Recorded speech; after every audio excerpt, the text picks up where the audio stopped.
Sa mga gustong mag-apply ng trabaho sa abroad, okay, i-check nyo lang ang workabroad.ph. I-check nyo din ang website ng DMW para malaman nyo kung ang agency na inyong gustong applyan ay legit.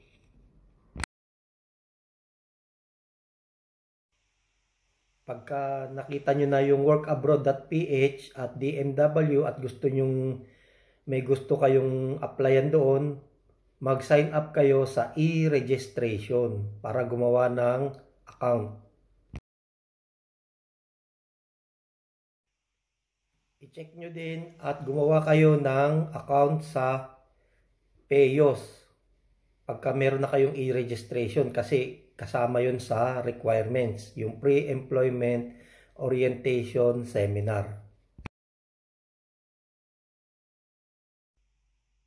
Lagi nyo din i-check ang mga official Facebook page ng mga agency na meron hiring sa workabroad.ph para sa ganoon ay updated kayo sa kanilang mga hiring at mga requirements at kung ano pa yung mga ibang detalye.